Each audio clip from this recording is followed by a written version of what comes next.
Thank you very much for listening and Happy New Year to all. I want to take a moment to comment on the development of the Tau language.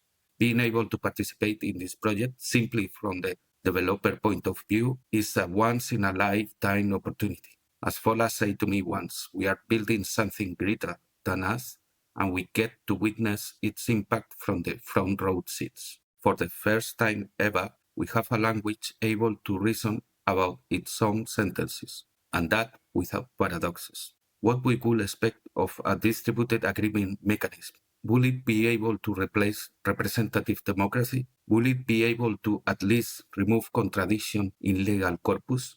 Will it be able to push forward consensus in medical knowledge or in any other scientific field?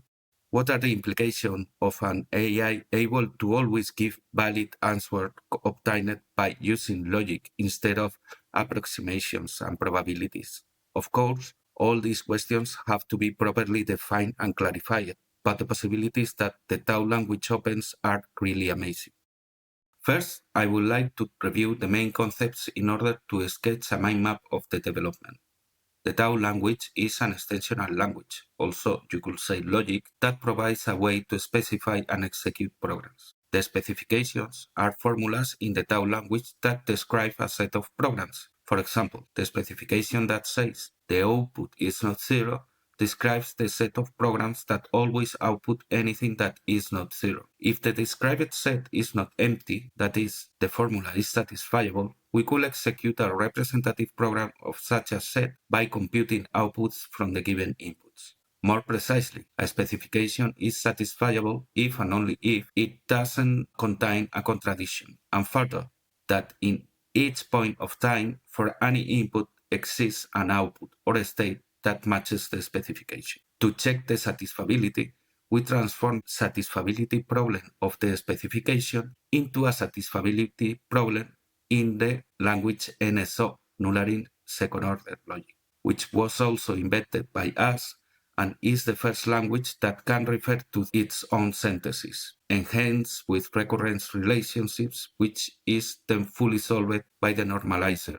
In other words, the normalizer is nothing but satisfiability of NSO with recurrence relation, null-array second order, and hence with recurrence relation. If the specification is satisfiable, we could execute it.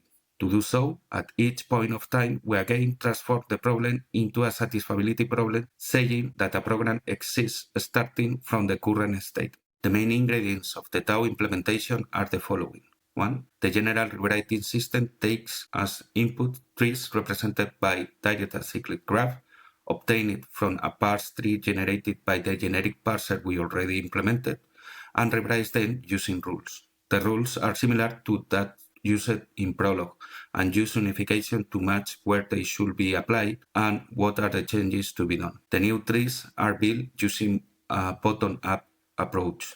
2. An extension of the rewriting rule used to execute specifically rules related to the Tau language. Mainly, it adds the notion of callbacks to provide performance improvements and rewritings that otherwise will be impossible or very difficult. 3. The Tau language grammar, which is a context-free grammar that not only deals with the Tau language grammar itself, but also defines extensions to support other components such as the rewriting engine system, the builder API, and so on. 4. The traversal API allows us to easily navigate the trees used by the rewriting system and also query the tree in a top-down way.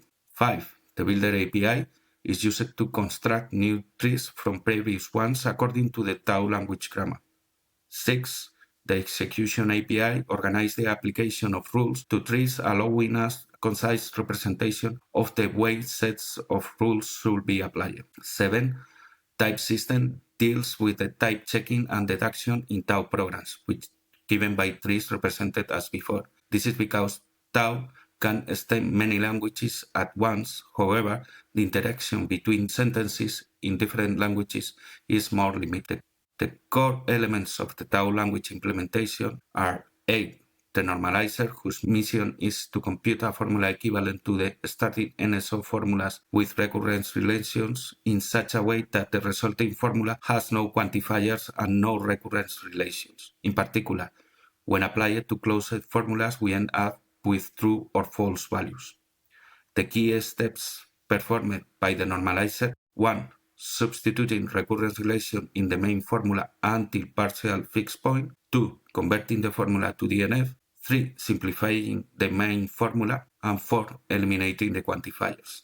To do so, the normalizer uses A. the rewriting system to transform the original formula using rules, many involving callbacks. Most of the callbacks use the traversal and the builder API in its implementation. And B. use of the execution API to organize the execution of the above rules. And finally, 9. the satisfiability check that transforms the specification into, roughly speaking, a satisfiable NSO formula with recurrence relations, which is checked using the normalizer. And 10. the execution of the Tau program itself, which is also done by transforming the problem into the previous satisfiability problem with free variables and uses a solver to compute the outputs. The solver finds an assignment that makes the previous formula true in order to compute the outputs. The solver uses what we call the splitter, which allows us to join partial solutions if possible. Again, the rewriting system engine is used in the transformation, and the execution API is used to organize its execution. As you could see, the normalizer is at the core of the Tau language, as it is used extensively and also is the most complex part of the Tau language implementation. Also, all the APIs developed, the builder API, the traversal API, and so on, play also an instrumental role. All the above components rely on complex template structures to support new and multiple base languages, new kind of rules and methods in the rewriting engine system. For example, providing new traversals, matching mechanisms, and so on. For the Tau language alpha release, we could expect a core functional Tau language implementation taking as base logic that of propositional calculus, as well as Tau itself as base logic of itself, and the same for NSO. And soon, we will have the two variable fragment with counting, which covers almost all common knowledge representation languages. Just to clarify the possibilities, it will allow the Tau language to be used, for example, circuit synthesis, verification, validation, as well as specification of programs